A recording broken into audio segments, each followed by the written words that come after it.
to be conducted.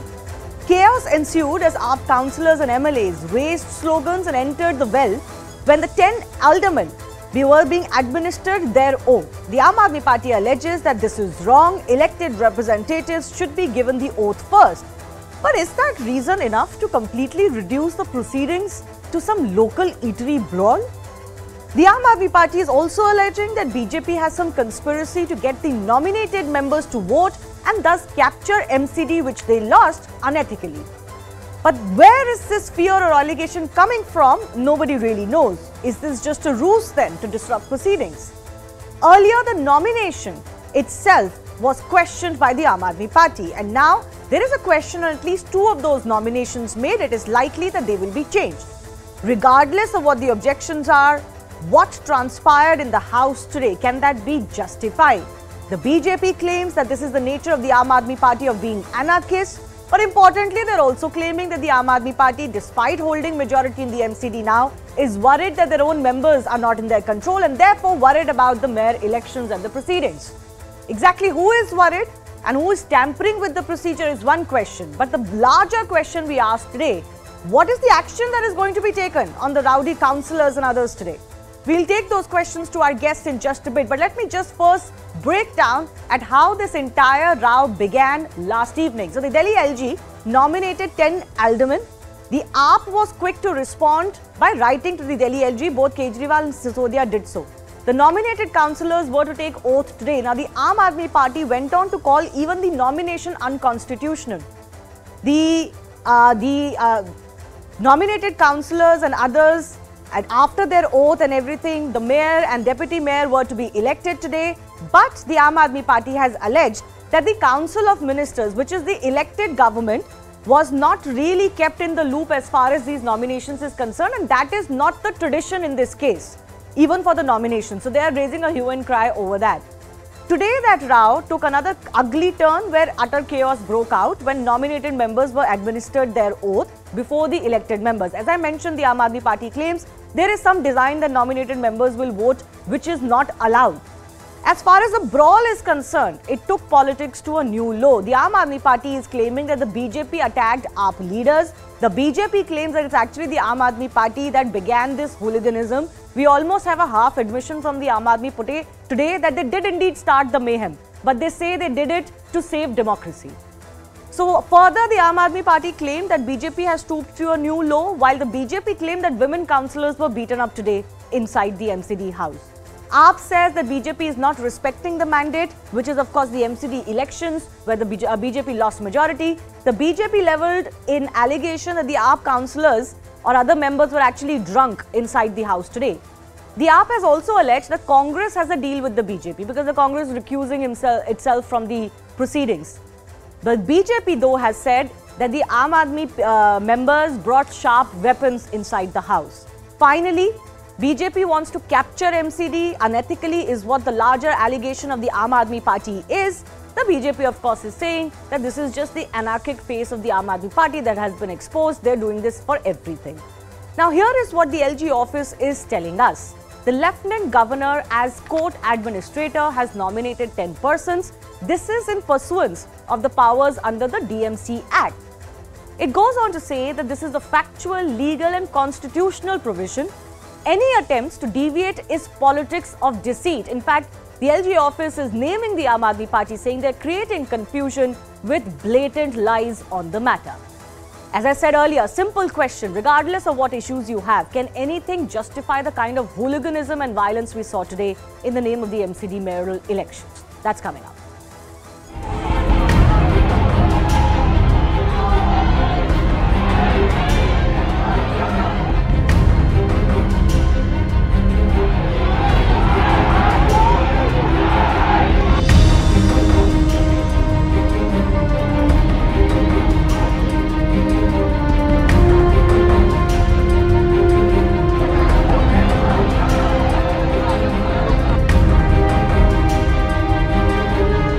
Pass blade जैसे धारदार हथियार थे। इन लोगों के पास कुछ शीशे का भी कुछ ऐसा चीज था जिससे वो बीजेपी के पार्षदों को इन्होंने मारा है। कई लोगों के मुंह से शराब की बदबू आ रही थी। ऐसा लग रहा था कई लोग शराब पी करके आए। पार्षदों का खून बहाएंगे, सदन में उनकी हत्या कर देंगे, उनकी जान ले लेंगे, इसलिए कि दिल्ली वालों ने बीजेपी को हरा दिया, इसलिए इनको सजा दी जाएगी। ये देखिए इनके कपड़े फाड़ दिए, देखिए आप, इनको लहूलुहान कर दिया। He is not called nautanki-baz for nothing. This kind of drama after doing the wrong and then huffing and puffing is so much part of the DNA. You will see that. The law is at stake. People will have to raise their voices. How can we just be bystanders and not raise our voice if the constitution is being disrespected? आज Delhi municipal corporation के इतिहास का एक काला दिन है, एक शर्मनाक दिन है। ये मनोनीत सदस्य संविधान के द्वारा चुनकर वहाँ पर बैठे हुए हैं और आप वहाँ पर तोड़फोड़ कर रहे हैं। आपको अपनी मेजॉरिटी के ऊपर भरोसा नहीं है। अरविंद केजरीवाल जी को शर्म आनी चाहिए। और मैं भारतीय जनता पार्टी को बताना चाहता हूँ, और कांग्रेस पार्टी नहीं है कि इनकी गुंडागर्दी सहलेंगे।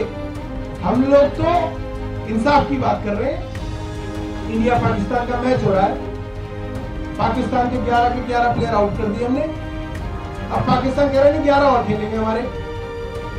क्यों खेलेंगे? क्योंकि एलजी हमारा है।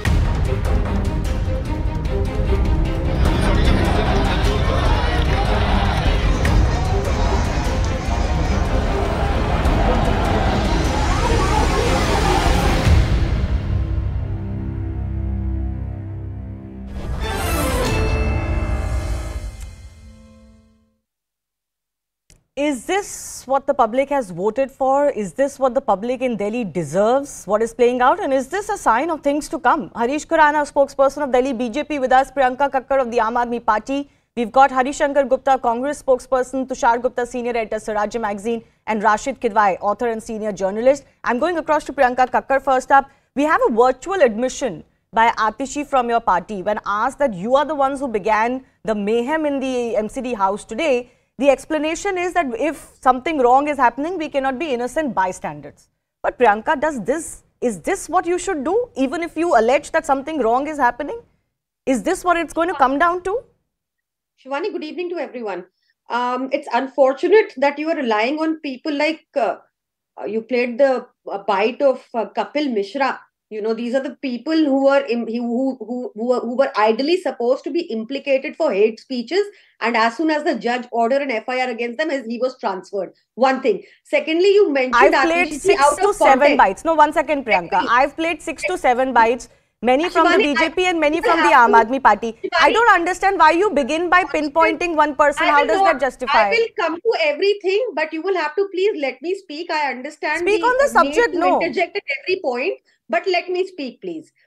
So, today what has happened is Atishiji did not at all, you are playing it out of context. She did not justify any violence because 4 of us have been injured.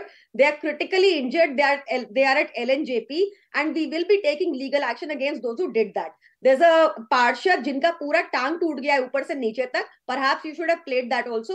There's another parshad whose clothes were torn and his hand is broken because there was a memento thrown at him, and in order to save his face, his hand was broken. Maybe you should play that. We played that. When it comes to what Atishi ji said, Shivani, you will have to let me complete. I'll take all your questions. No, you are accusing me of not playing something. You are accusing me of running bites that you don't like. I'm sorry. I will intervene here. How does that justify your behavior? I've run sufficient statements from both of your sides.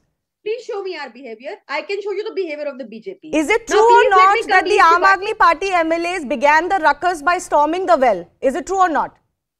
Shivani, we stopped the unconstitutionality, and let me explain to you what the unconstitutionality I'll come to that, ma'am. Priyanka, I'll come to that. I will give you enough time. I've got enough time.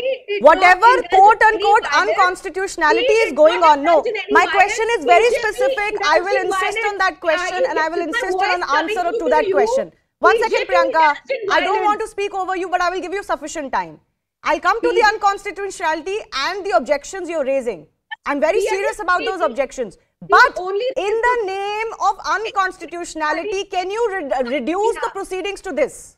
I think, Shivani, you can speak on my behalf. I will leave because you Priyanka, have the questions and you have the answers to Priyanka, don't do this. Please answer my question. Whatever your grouse is, what justifies this? You have to let me speak. Yeah, go ahead, but please answer my question. You give BJP uninterrupted That is not true at all. Let me speak. Now you have now you have reduced your commentary to attacking me. No, it is Aam Aadmi Party in your books has always been reduced. You know, no, madam, please, you don't know me that well. I'm sorry, you don't know me that well. Please speak or I can leave. It is up to you. No, but please answer my question. That's all my humble request is. I'll come to the unconstitutionality later. My request is, please don't interject. I will speak. Go ahead. I am saying we raised the point of unconstitutionality. There was no violence on our behalf. The violence was initiated by the BJP. Our four partials have been injured critically. They are admitted at LNJP and we will be taking legal action against them. Okay. If the police doesn't register an FIR, we will go to the court under 156(3). That is one part. Now coming to the unconstitutionality of it.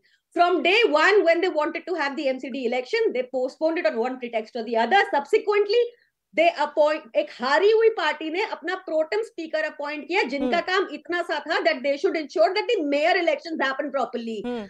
But they instead started with the oath ceremony of the aldermen, which were also appointed unconstitutionally. And why I say this, I will read from 243R of the Constitution, which says that the 10 aldermen, how they will be appointed. The legislator of the state may by law provide for representation in a municipality of persons having special knowledge or experience in municipal administration, the legislature of a state. And provided that these persons will have no right to vote. They had no voting rights. So the only thing that was left for the pro tem speaker, who was appointed illegally over the established practice of appointing, say, Mr. Manoj Goyal, whose name we had recommended, which was not appointed, and the LG surpassed our recommendations and gave 10 names in the newspaper, and that is how we learn through it. The state is supposed to appoint. The LG is supposed to take our recommendation, Council of Ministers recommendation. So you've listed your 3 objections. I have actually outlined those objections in my opening today. One, the nomination itself. You have raised objections over the senior most person not being appointed as the pro tem speaker. And the third is this oath thing. But my question to you is that if your objection is that who was being administered the oath first, is that enough to reduce the house to this? Look at what has happened today. That is not the objection, Shivani. Then the objection is that they will be asked to vote. Now, where is that objection coming from?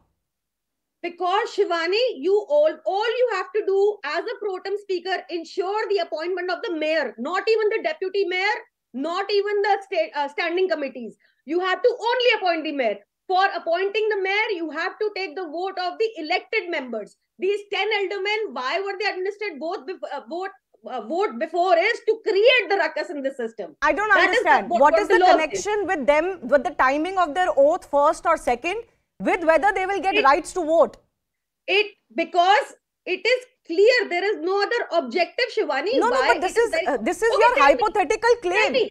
No, it is not hypothetical. Tell me, what is the problem if we are saying follow the law and appoint from the elected members of the municipality? No, I don't have a problem with that. I don't have a problem with that. I have a problem with what transpired in the name of objections today. Let me now bring in the BJP. Let them respond to your objections. Yes, BJP is doing everything it can to not allow the Aam Aadmi Party its due position, both as the elected government and now as the majority party in the MCD. Shivani, जिस प्रवक्ता को ये नहीं पता होगा कि मनोज गोयल कौन और मुकेश गोयल कौन है, I can understand what they are going through. Mukesh Goyal is the senior most. Did I? Okay, go ahead. Let's not interrupt each other. Today, the whole country has seen that the murder of the democracy today. Whole country has seen. And Delhi is ashamed. And as a Delhiite today, I am ashamed what has happened today. I mean, you have shown, they are saying illegal hai. What is illegal in that? नहीं, आपने legislature को क्यों नहीं consult किया? One second. Arvind Kejriwal wrote a letter last evening that the Council of Ministers should have been consulted as far as the nominations are concerned. Shivani, hear me out, please. Yes. Please. Under section 3/3, 10% which are not less than 25 years of age and a special knowledge having under municipal administration to be nominated by the administrator. And the administrator of the Delhi is Lieutenant Governor under section 2(1). I have played that out. No, but I have a query here. Harish Khurana, I have a query here. I have played that out. My question is that is it not a tradition that you should consult the elected government? No, no, no, Tradition no. is there. They can't What is illegal in that? They send the Point files is, back in यार ये चुप होएगी नहीं Yeah, ये? one by one. यार. Priyanka ji, you had enough opportunity. Please allow him uninterrupted time. I will do the What is answering. Please. Yes, Harish Khurana. Shivani, president क्या था? What not? I'm not going to do that. Whether the point is today is appointing of these people are legal or illegal. I think it's legal. Point is clear. Now they are saying पहले क्यों नहीं हुआ? इनकी oath पहले क्यों कराई आपने पहले ओथ? क्यों कराई पहले oath? So what is wrong in that? What is illegal in that? What is the point is not this, Shivani. Point is what is illegal in that? Have BJP done illegal? Have LGS done illegal? No. Answer is no. It's been. I mean, फर्क क्या पड़ता है यार? 10 people. Priyanka ji, in your turn. Priyanka ji, not like this. Please, Harish Khurana. 10 people who took an oath previous 10 minutes before or 10 minutes after. What will go wrong? Point is that why they got afraid? They have a majority. They have 150 plus numbers in the house, including member of parliament and MLA.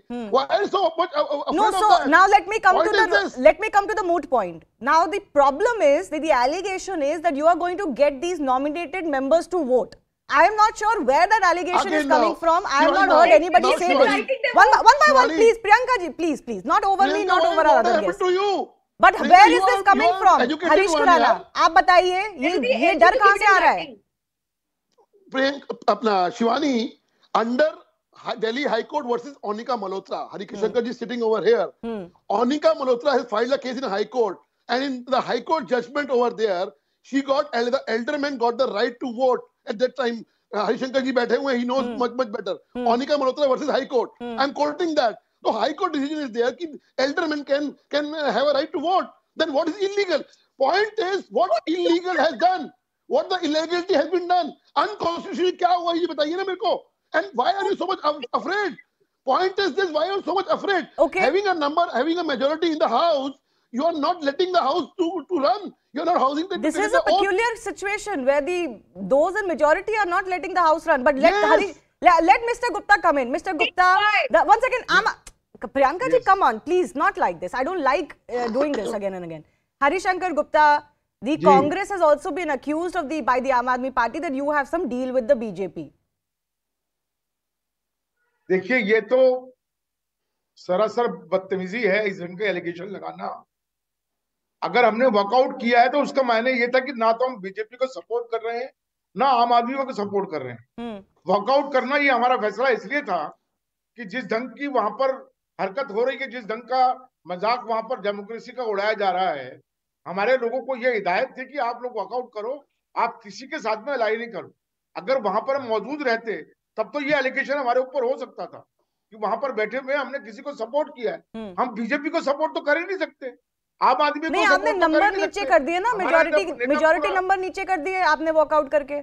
देखिए वो हमारा choice, हमारा description है, हमारा फैसला है। Number कम होता है या ज्यादा होता है उस बात से मतलब नहीं है। बीजेपी को कैसे सपोर्ट कर सकते हैं हम लोग? हमारा नेता पूरे देश में घूम रहा है, बीजेपी के खिलाफ में बात कर रहा है, और हम यहाँ हाउस में नगर निगम बैठ के बीजेपी को सपोर्ट करेंगे। अच्छा चलो, fair enough. What your party wants to do is your choice. What your party wants to do is your choice. But the larger question of what transpired in the MCD house today, you've heard from both the BJP and the Congress. The question that I have is, whatever your grouse is, whatever your objection is on the procedure, the nomination, the vote or no vote, this is no way to sort it out. अरे अब आपको लगी, इसका मतलब ये नहीं कि आपकी लाइबिलिटी नहीं बनती ना प्रियंका जी। मेरी बात को पूरा होने दीजिए। अरे तो जिसने लड़ाई शुरू करी उसके ऊपर भी तो है ना ब्लेम। वो कह रहे हैं आपने शुरू करी, but please let him have his say. Priyanka ji please, I will have to mute you, I request you, let him have his say, you will get an opportunity again. Hari Shankar Gupta, उनको भी तो बोलने दीजिए ना ma'am please. Yes mister Gupta. देखिए मैं आपको एक बात कहना चाहता हूँ, जो कुछ भी हुआ है वो सरासर गलत है, उसकी हम निंदा करते हैं। 15 साल बीजेपी की सरकार कॉर्पोरेशन में थी और उन्होंने काम नहीं किया, दिल्ली को बर्बाद किया, दिल्ली को की दुर्दशा की। उसके कारण से दिल्ली के लोग उसको बदलना चाहते थे, वो बदलाव की बात थी। लेकिन आज हाउस के अंदर आपके लोगों, आप पार्टी के लोगों ने जिस ढंग से बिहेवियर किया है, जिस ढंग से मारा पीटी की है, और मजाक उड़ाया है हाउस का, दिल्ली के लोगों का मजाक उड़ाया है। इससे ये स्पष्ट हो गया है कि दोनों की दोनों पार्टियां दिल्ली की भलाई करने में इच्छुक नहीं है, अपना राजनीतिक जो मतलब है उसको हल करना चाहती हैं, उसको फायदा उठाना चाहती हैं। दिल्ली की भलाई के लिए, दिल्ली की जनता के हित में कोई काम करने की ना तो बीजेपी की मंशा 15 साल रही। अब आप पार्टी के लोग जिस ढंग के वहां पर आ गए हैं, जिस ढंग के लोग वहां पर हैं, आप पार्टी के चुनकर आए हैं, क्या मतलब आपका जिस ढंग के लोग, इसका क्या मतलब? जिन्होंने सबसे कम महंगाई कर दी दिल्ली में, जिन्होंने सबसे सस्ती बिजली दी इंडिया में, जिन्होंने शिक्षा आपके इतना सस्ती दिल्ली जी। प्रियंका जी ज्यादा मत बात करिए आप, अभी आपको बहुत कुछ सीखना है। सेंट्रल गवर्नमेंट की रिपोर्ट सही है। अच्छा हरिशंकर गुप्ता, आपका क्या मतलब है कि जिस तरह के लोग आए हैं, आप भी क्या बीजेपी की आर्गुमेंट को सपोर्ट कर रहे हैं कि ये एनार्किक लोग हैं? सुन लीजिए बात है मेरी। 2-2 करोड़ रुपया देकर टिकट लेकर लोग जीत कर आए हैं यहाँ पर। आप क्या बात कर रही हैं? आपको पता नहीं है क्या? पूछिए जाके केजरीवाल से पूछिए कितना पैसा लिया है टिकट का। कोई टिकट दिल्ली में ऐसा नहीं है जो 1.5-2 करोड़ रुपए से कम का बिका हुआ हो। ये केजरीवाल ने पैसा लिया है। तो इसलिए क्या आम आदमी पार्टी डर रही है? इसलिए क्या आम आदमी पार्टी डर रही है? I come to the mood question now. इसलिए क्या आम आदमी पार्टी डर रही है मेयर इलेक्शन से, उनकी मेजॉरिटी होने के बावजूद? मिस्टर गुप्ता, देख सवाल ये है, जो 2 करोड़ रुपए आदमी पार्टी का टिकट लेकर आया है, वो 5 करोड़ रुपए लेकर पार्टी के खिलाफ भी वोट कर सकता है। Okay. Let me bring in our experts now. Let me give them an opportunity. Rashid Kidwai, you know, there is a problem here when you hold the majority numbers and yet you're acting so nervously that today this has transpired in the house. I'm not sure if the Aam Aadmi Party can wash its hands away by saying कि हमारे लोगों को चोट लगी है। अब वो तो लड़ाई के बाद किसको चोट लगी वो अलग इशू है, but the way they're behaving, objecting to the nominations, objecting to the procedure, कौन ओथ पहले लेगा, कौन बाद में लेगा, वोट दिलवा देंगे. I mean, all of this cannot be solved like this. It is lending credence to the fact they want to stall the proceedings. They're not sure. Yeah. I think, Shivani, the prima facie, the situation is very complex. It is pointless to blame one party or the other. You see, we must also at this point of time respect that mandate that came in MCD election, and whatever I see this kind of violence, it is totally, it should be condemned without reservations, simply because we must remember that municipal elections are closest to the direct democracy, that concept that we have. So in that context, it is much more glaring that if this kind of thing happened, that elected representatives came and they started, not only threatened, they physically harmed each other. I'm sure there are television, footages there, and the culprit must be brought to the book. But the more important thing, Shivani, that we need to dwell upon is what was the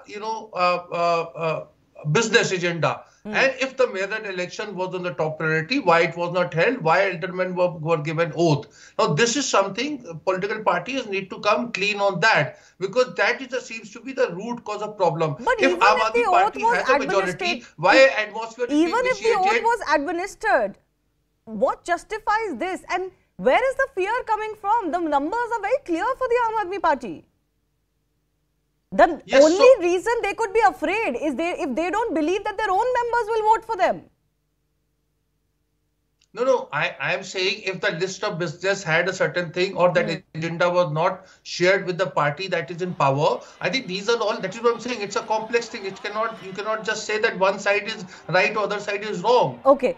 So, Tushar Gupta, the argument that is also facing the BJP is that, you remember that Amit Malviya had tweeted soon after the MCD election results, basically saying कि देख लेते हैं mayor किसका बनता है.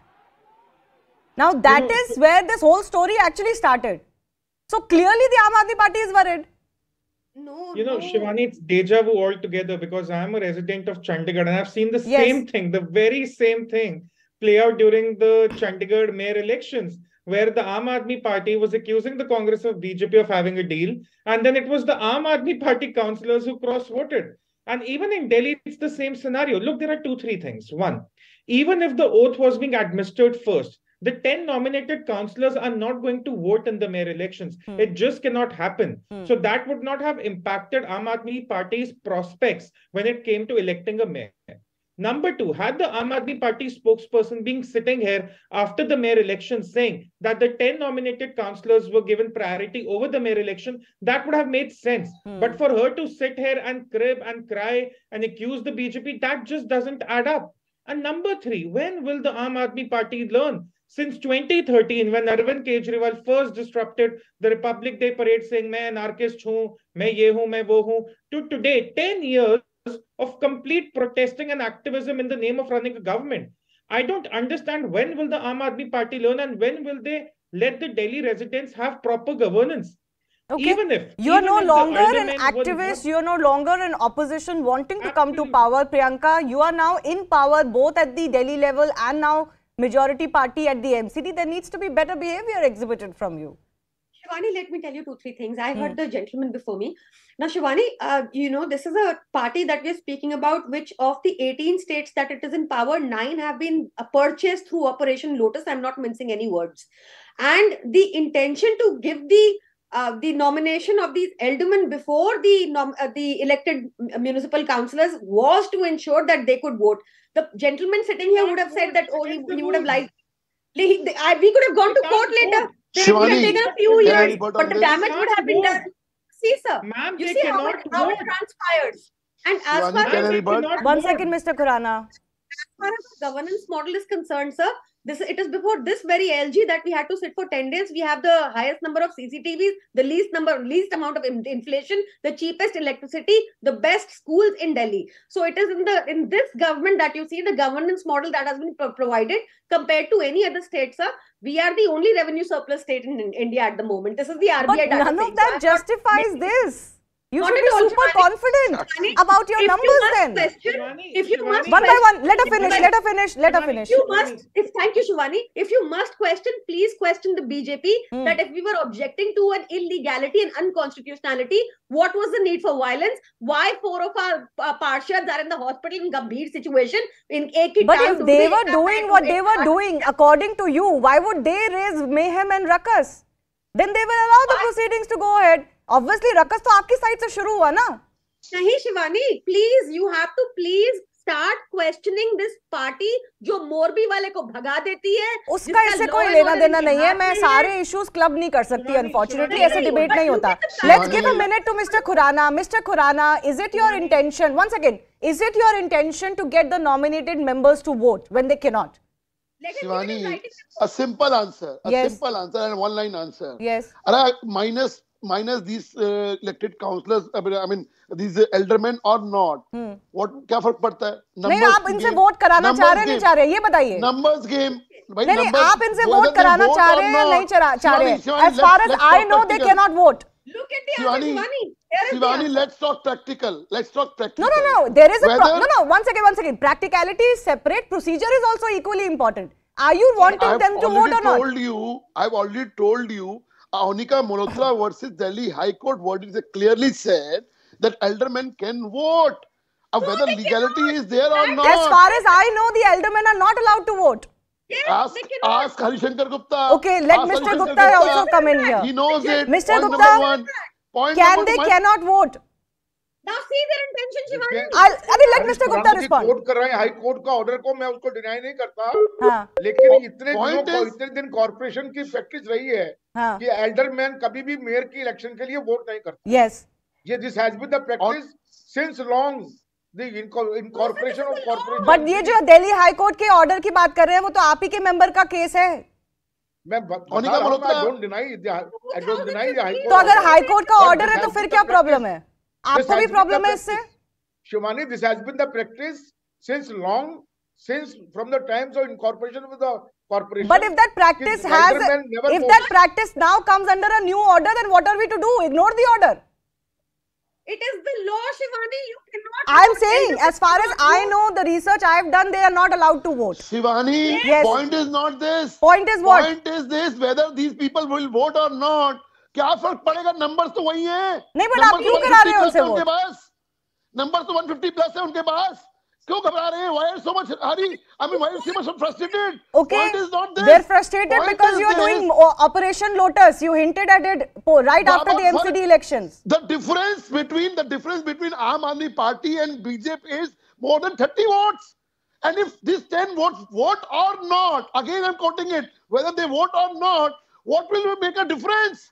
In majority, they still are in majority. Why they are getting a ruckus in the house? Yeah, what I'm also, okay, that may be decided legally, otherwise, please sit together and decide it. Please don't break mics and throw chairs. That's my only request to all of you. I'll give Tushar Gupta 30 seconds, 1 second. The bigger issue here is you cannot decide your differences like this.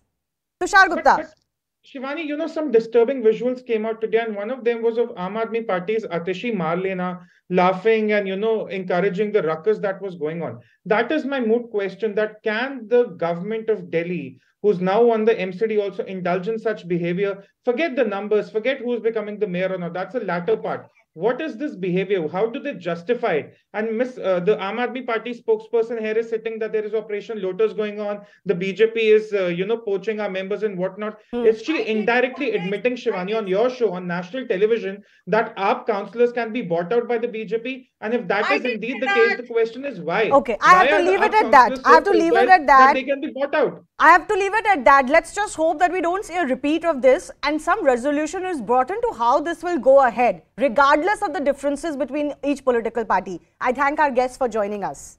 Moving on to the other big story we're tracking. Tamil Nadu Governor R.N. Ravi has sparked a row over renaming of Tamil Nadu. He said in a speech that the name Tamilagam is more appropriate for the state than Tamil Nadu because the latter is reflective of the mindset that Tamils are somehow different and separate from the rest of the country.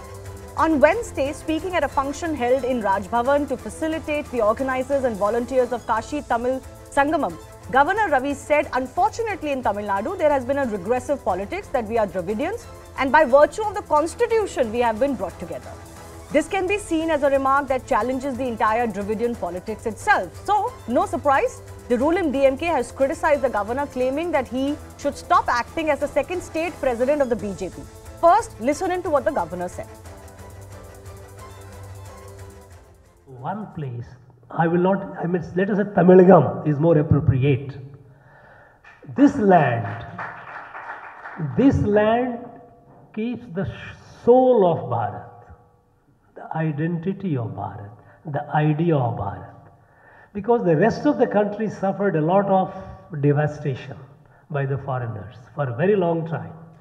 A lot of confusion have happened, a lot of crises have emerged. Somehow here in this land, it has been preserved for several thousand years. So this is the hope to keep this whole Bharat, to rejuvenate this Bharat. So what can be the arguments for and against each name? Now, Tamil Nadu is relatively new. That can be an argument against it. It was actually brought into use only in 1969. Some can thus say that Tamilagam is better reflective of Tamil culture history. In Tamil Nadu, Nadu means country. That effectively fuels separatism is an argument that comes, and that comes from Dravidian roots, that Tamils are somehow not the same as the rest of the Indians. So, should that name stay? But Tamilagam, as I may be demonstrating right now, can be difficult to pronounce for non-Tamils, and therefore Tamil Nadu has become an accepted name. The big question we asked today though is that just the mere suggestion of a name change and the kind of reactions it has evoked, isn't that because of the politics of identity that is really at the core of this debate? Is that what is hurting the DMK most?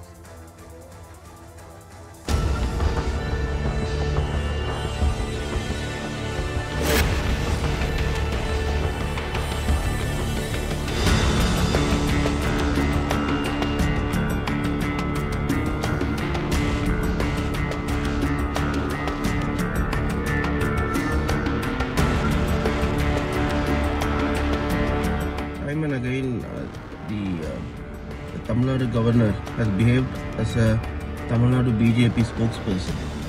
It's not an isolated incident.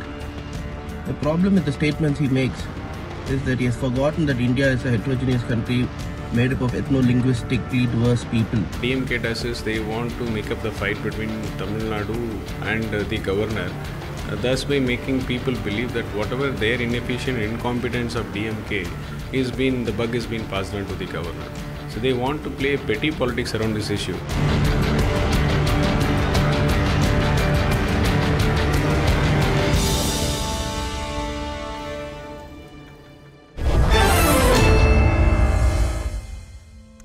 We are joined by A. Saravanan of the DMK. Pradeep Chakravarti is an author and historian also joining us. We are awaiting the arrival of the BJP representative. But Pradeep, I want to start with you.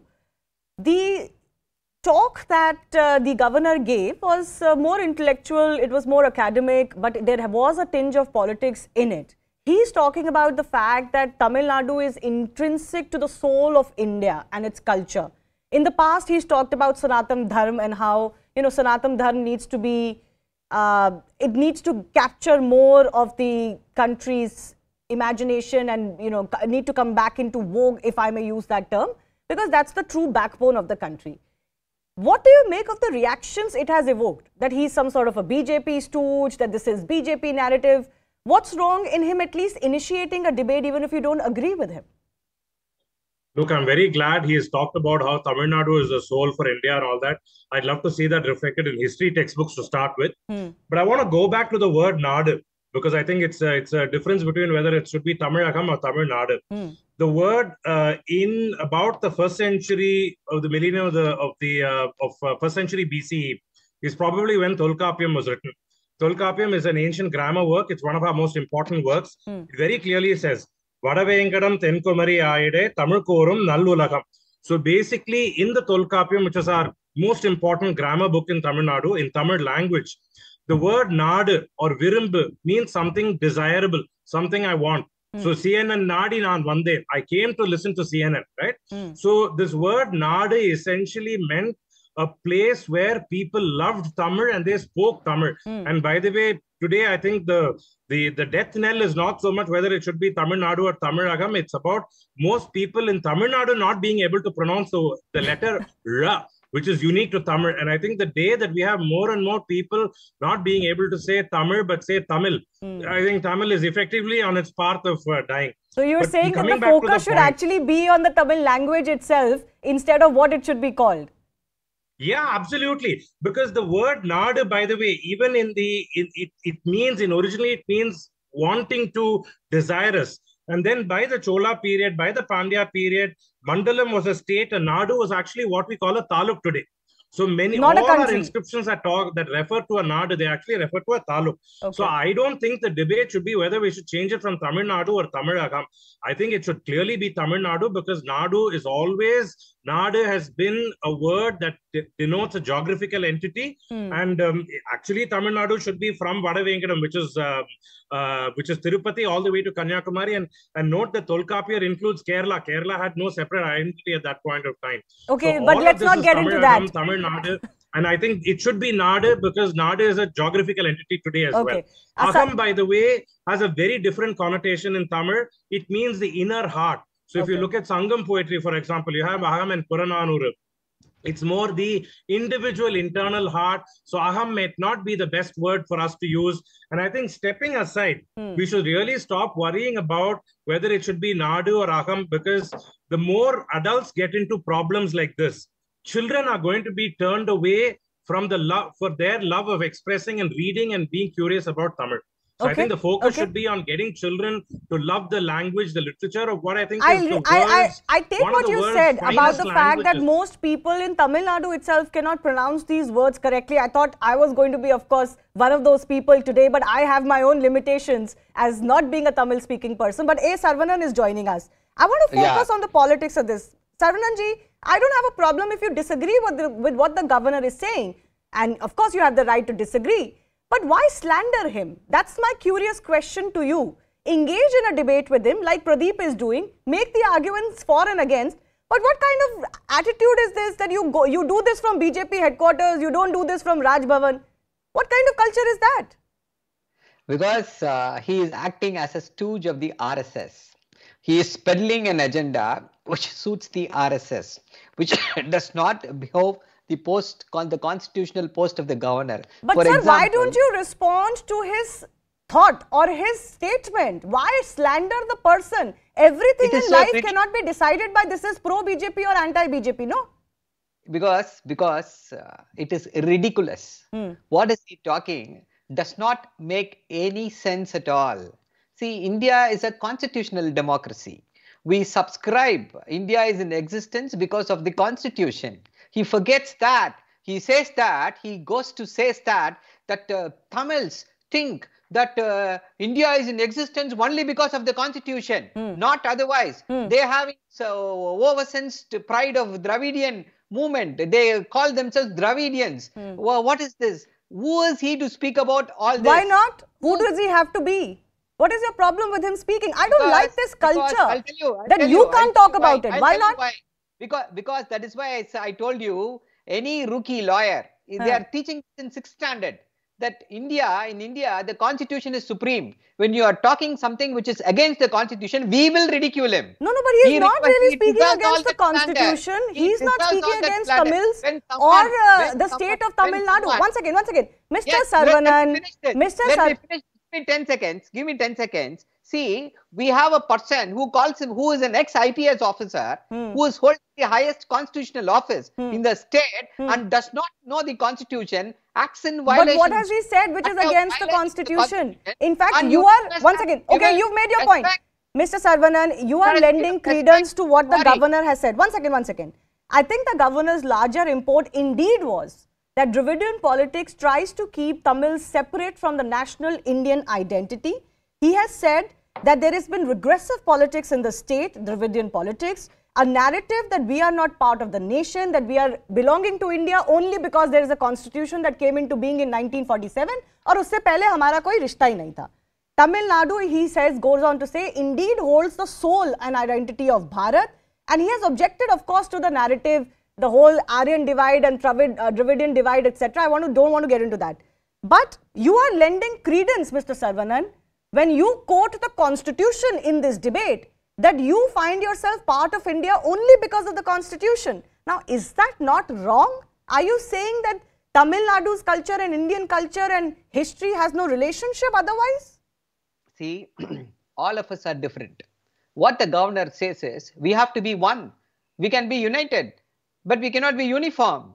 This is the agenda of the RSS and the BJP, saying all of us are one, all of us are one, all of us are not one. No, he has not talked about uniformity at all. He has talked about recognizing Tamil Nadu for what it is. Once again, I've got the BJP representative who's a little late on the show, but let me bring her in. Uma Anandan is joining us. The DMK says that the governor is playing BJP politics in the state. Your response to that and what they've said on this entire Tamil Nadu name issue? See, the DMK and all the Dravidian groups are very notorious for being anti-national. And all these years, since they came to power now, they have used the term Ondriyam. What do they mean by that? They were insulting the country by using that term. Now they're getting a taste of their own medicine. And one thing, see, this particular group, they have rejoiced when we did not get independence. So I think they should be taught a lesson. And their own speaker, their own chief minister, how can they teach us? A chief minister who does not wish on a Hindu this thing. And they talk all nonsense here teaching us about. And mind you, Mr. Ravi has been in the police service. He has been in a law enforcing agent. So let them not teach about our national pride and all that to us. First, let them look at themselves and try to reform themselves. And how much enjoyment they were telling when they called us Ondriyam. They can insult a little word, the truth they are not able to accept. It is Tamilagam. Why Tamil Nadu? We are not separate from India. We are a part of Tamil Nadu. Let them go to nursery school and start learning about our national pride. Okay, so ultimately at the center of this is identity politics. Yes, Mr. Saravanan, respond to that. Yeah. This is basically because your Dravidian politics model has come under question. No. See, the problem here is this. We want to ensure that our identity is intact. When we are saying we want our identity to be intact, they brand us as anti-national. This is going on, but who are the RSS? Who is this lady? This lady is the supporter of Godse. This lady is against Gandhiji. But they come and preach us about national unity, national love for our nation. This is a Godse lover. The people who wrote to Britishers, don't give us independence. And these are the people who wrote to British saying that don't give independence. They are talking about their national heritage and pride. She is a representative of the BJP, but she will not worship Gandhiji. अरे उससे इसका क्या लेना देना है? You have nothing else to talk about. One second. Can I please come in?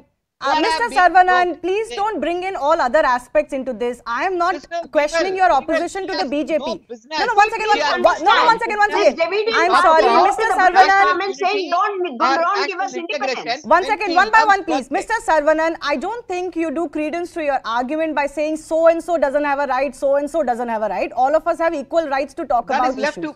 One second. Please answer my question. Yes. You believe yourself to be separate from rest of India or not? See, I am a Tamilian. I am a Tamilian, Tamil-speaking Indian.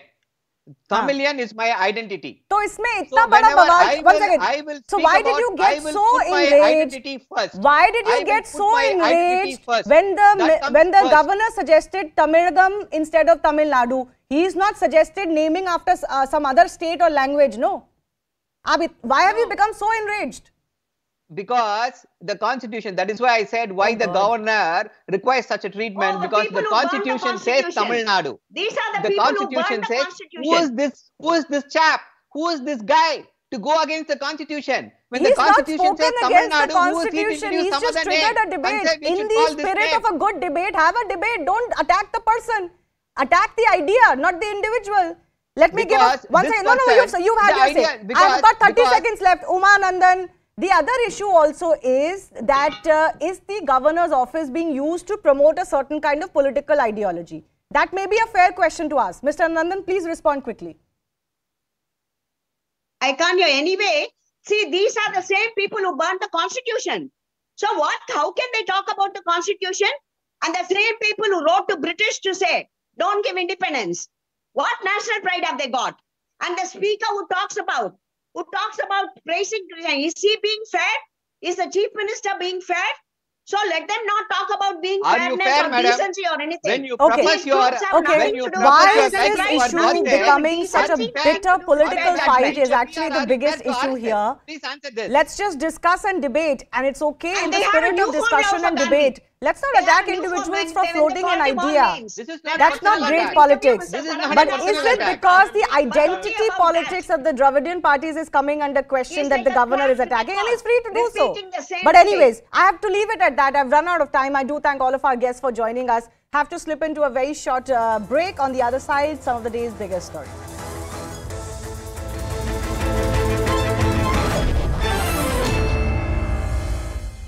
For the acting speaker to come and take a decision. Remember, Aam Aadmi Party, the BJP's MPs are also here on the floor of the House because they also have voting rights over here. And Aam Aadmi Party's 13 MLAs are also here on the floor of the House, apart from newly elected councillors. I have not been able to see Aam Aadmi Party's MPs in the floor of the House yet. But essentially, the House has been adjourned and everybody is waiting for Satya Sharma to take a decision. It remains to be seen whether the proceedings can continue if the ruckus continues in this manner. Right, Rupashi, I'll just request you stay on with us. Let's just dip in and listen into what's happening.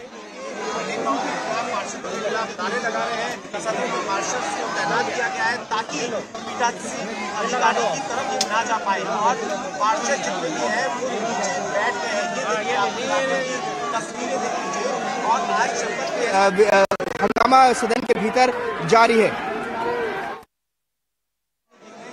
So as we said, ruckus still continues. My colleague Rupashi continues to be with us. Rupashi, let's really understand what's happening. You on one side.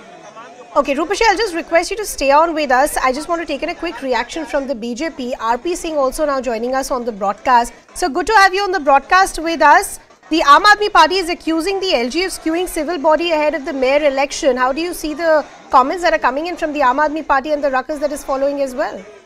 Well, they have a clear majority of 134 people. Then why are they scared of? Is it that they're not sure about their own members? That's why they're creating the circus before the election. I mean, even now the oath taking has not happened. Let the oath taking happen and then you do whatever you do. But they are trying to create the circus for intention because they are not very sure about their own members. And then they know that probably some of them will slip. And then they are not happy with the overall procedure which has been adopted for the mayor position and the deputy mayor position and the standing committee position. That's why all the circus is there. Otherwise, a party which claims to have a clear majority of 134 members, why shall they create a ruckus? I want to understand, as far as the confidence of the Aam Aadmi Party is concerned, we've heard from Atishi and others that at the end of the day, there is going to be a mayor from the Aam Aadmi Party and a deputy mayor as well. For the BJP, is the BJP banking on cross-voting? No, we are not pitching for any cross-voting at all. It's up to, if people are not happy and satisfied with their own party decision or the party leaders, it's up to them to do whatever they want to do. I mean, they want to cross-vote, they want to duck the voting. I mean, it's up to them. But fact is that this whole ruckus is because the Aam Aadmi Party is not confident about their own members. Otherwise, I mean, tell me one simple reason with 134 members, why shall they create the ruckus? And they're nitpicking issues with LG without any reason. I mean, and they are not going by the rules and regulations of the MCD. There's a framework of the new MCD which has been laid by the Parliament. And then LG will abide by, or the officers of the MCD will only abide by the new rule and regulation of the laid by the Parliament.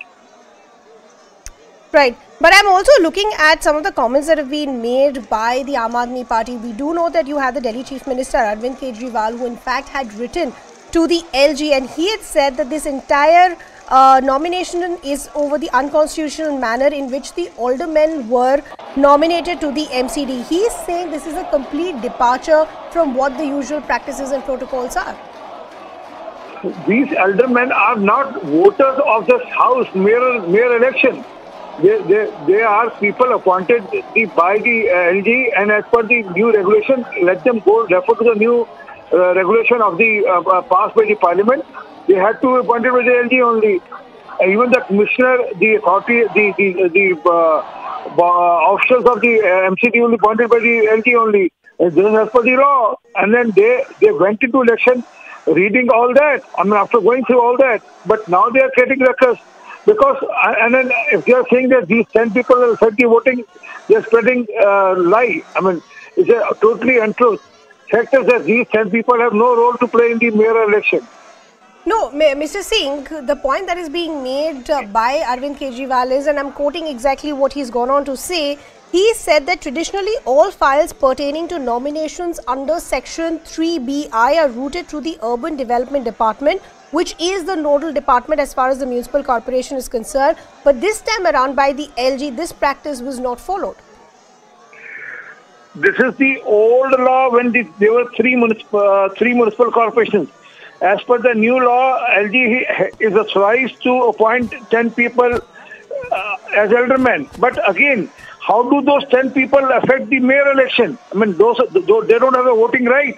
If they don't have the voting right, then why are they creating this ruckus in the mayor election? There are scenes of pandemonium. There is absolute ruckus that is playing out in the Delhi Civic Centre. This, of course, is ahead of the elections of the mayor after the MCD elections happened last month here in the national capital. There is ruckus in the Delhi Municipal Corporation House. Just look at the visuals that we're getting to you. We'll try and establish a connection with my colleague Rupashi also to try and understand what really is happening. But as I said, scenes of pandemonium, it's the BJP versus the Aam Aadmi Party. We already know that the Congress has taken a stand of not participating as far as the mayor election is concerned. But I can see marshals that have been brought in. Some short while ago, I did see certain people being dragged as well. There is massive.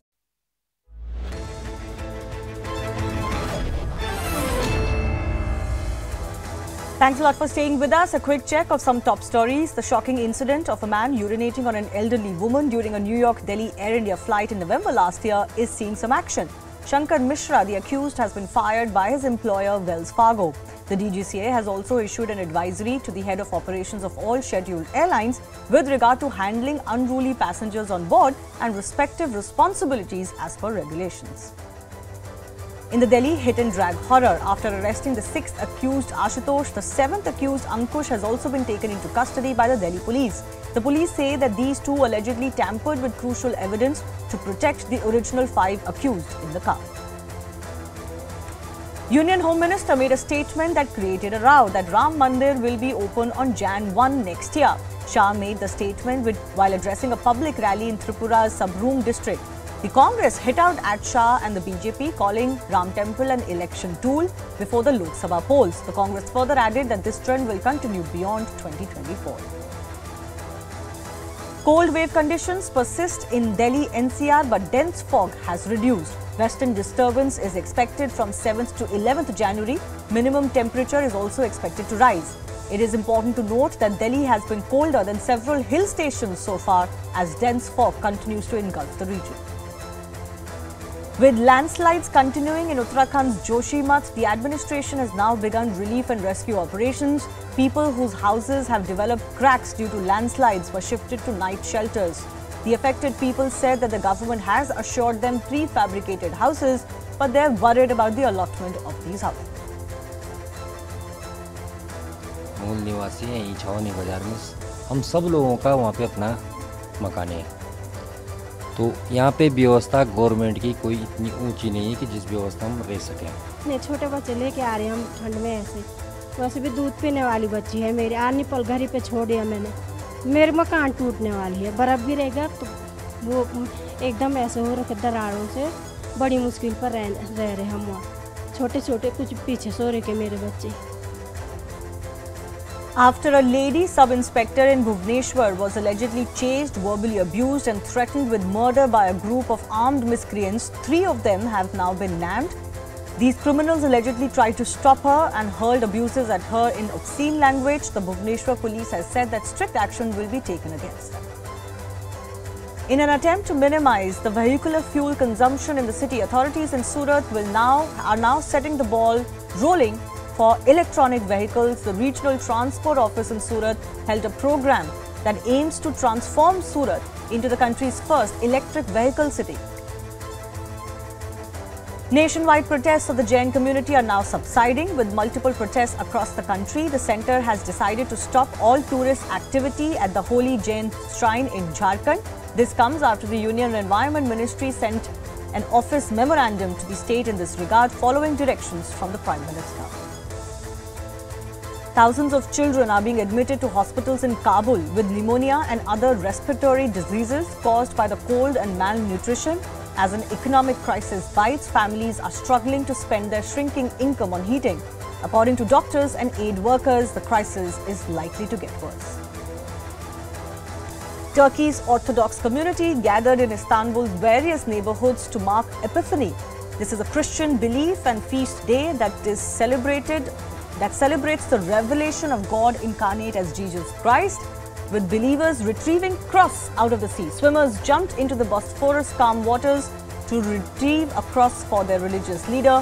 One of the swimmers caught the cross in the waters of the Golden Horn.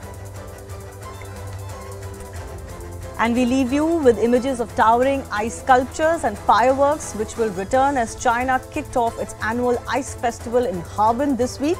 Now that COVID-related travel restrictions have been lifted, hundreds and thousands of tourists are expected to visit the northwestern city during this festival. Thanks a lot for watching.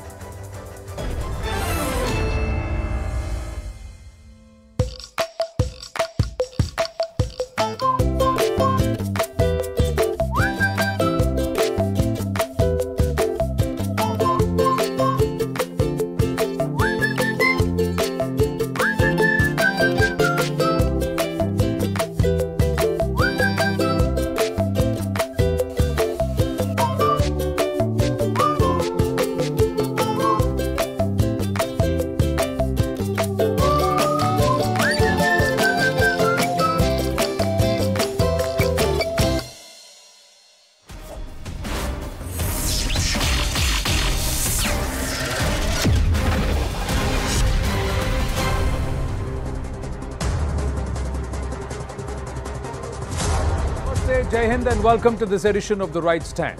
Ladies and gentlemen, it's one of those rare days ever where it's warmer in the studios than outside because of the cold wave. But what we're going to focus tonight is not the weather.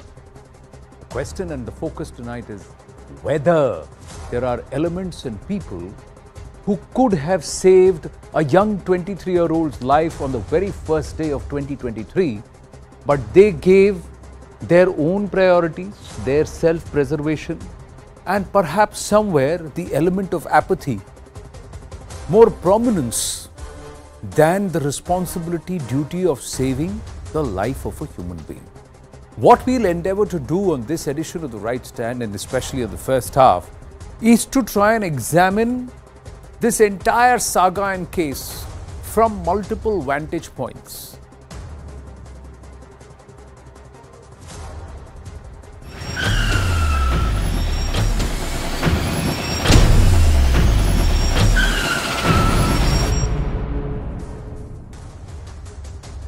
Let's try and understand this, ladies and gentlemen, through multiple aspects, and through the course of the next 20 odd minutes, we'll try and establish the various breakups or heads in this entire dragon hit saga around Anjali.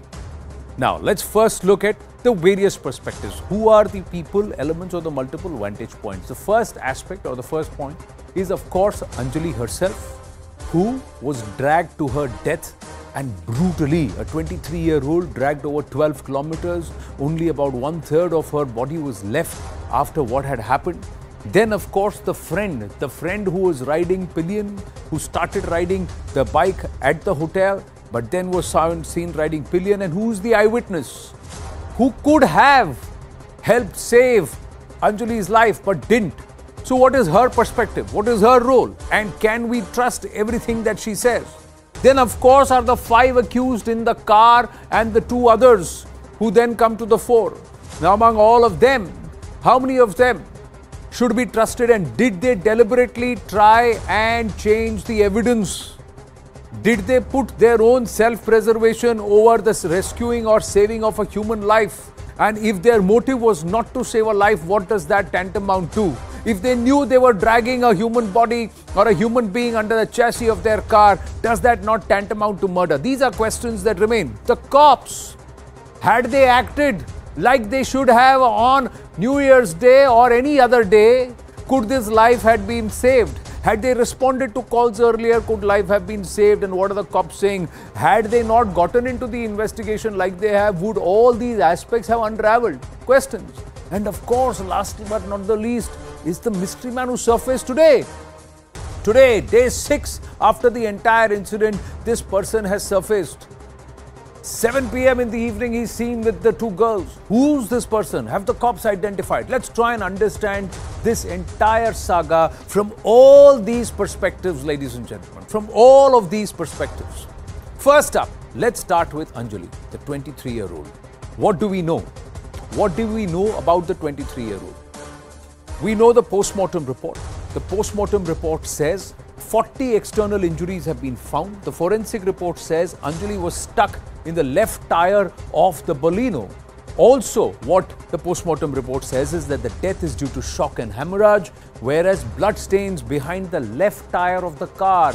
Blood stains were also found in other parts. Anjali's brain matter is missing. That's what the post-mortem report says. No evidence of Anjali being inside the car is what the forensic report says. Post-mortem says there is nothing to suggest sexual assault. So these are aspects that stand out. Then, further, the family. The family has raised questions on the friend Nidhi. From day one, they've said that there is an attempt to perhaps malign the character of Anjali by Nidhi. Nidhi called Anjali to the hotel. It was Nidhi who called her. That's the first revelation. The second revelation is that Nidhi is to blame for everything because she called her there. It was a pre-planned murder is the other revelation that the family is trying to make and a claim that they are making. Nidhi forced Anjali to do things. The family has gone further to say that. Try to pin Nidhi on the blame. Some even question whether she was even there at the spot of the accident. We don't know Nidhi. Never met her.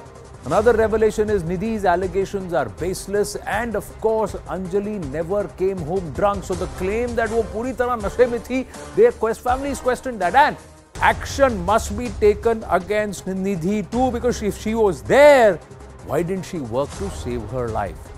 Now, we're getting more information, ladies and gentlemen, and that's news just coming through at this point. It's a news break here on the right stand, and exclusive information that Anjali's friend has spoken to CNN News 18, and this friend has revealed what happened that evening on the 31st of December at the hotel. The friend has said 2 rooms were booked there, and they all consumed alcohol. He goes on to say that Nidhi and Anjali fought and left the hotel around 1:30 a.m. Listen to this conversation.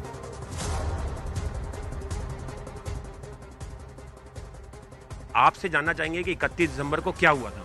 Sir Anjali मेरे पास phone कर रही थी, वो मेरी friend थी, मेरी उसकी दोस्ती ख़त्म हो रखी थी, 2-1 महीने से ख़त्म थे, मैं उससे बात नहीं कर रहा 2 महीने से।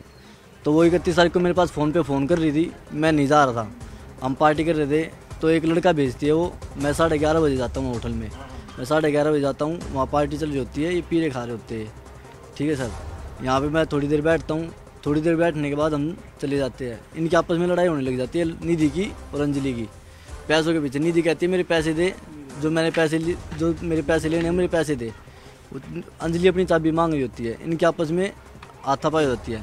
हम छुड़वाते हैं सर, छुड़वाने के बाद इनकी ये थोड़ी देर में नीचे चली जाती है, हम ऊपर ही बैठे रह जाते हैं, नीचे फिर चली जाती है। अंजलि और निधि बैठे थे सर। और बाकी कौन लोग थे? बस